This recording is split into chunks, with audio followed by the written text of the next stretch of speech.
All right, we're gonna do a how to identify switchgrass video here. I've noticed that there's a lot of videos out there and they really only name like one or two ways to identify them, and that just doesn't cut it for everything. So we're gonna go through it here. This is switchgrass. Obviously that's the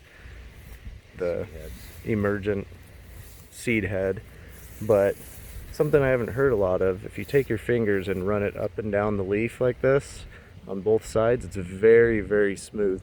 And pretty much any other kind of grass, foxtail, fescue, brome, if you run your fingers up it, you can tell there's some texture to it. And then in addition to that, crabgrasses and foxtail types, if you rip them out, and this is the only way I've identified some things that aren't switchgrass. If you rip them out, yeah, that one isn't, but some of these, if you take the very base and rub it in your fingers, if I turn it sideways there, you can see that it's actually flat on the base. And switchgrass is very, very round on the base. So that's another way to identify it. The way that's pretty common that you've probably seen everywhere is when you fold this leaf down, you'll see that there's a little V of fur right there. And that's not, switchgrass is not the only grass with that fur, but you know, sometimes that might be the only way to identify it. I guess that's pretty much, if they're very young,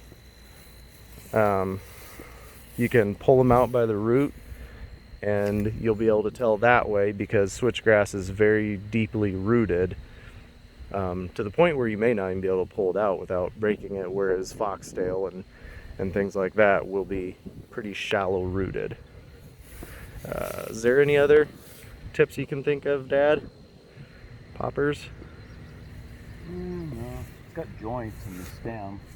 You know, oh, and then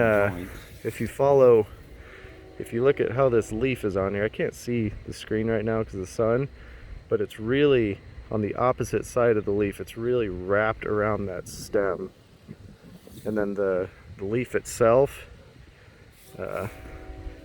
is kind of curved where it comes in. I guess they call it a boat. It's kind of got a boat here at the end as opposed to being just flat when it comes in. So anyway, that's all the ways that we've learned to identify switchgrass really well. The best way actually is, when you get a bunch of foxtail and crap growing up, is go spray everything with quinclorac, because it really, as you can see here, does a number on foxtail especially, and doesn't touch the switchgrass. So hopefully this helps someone out there.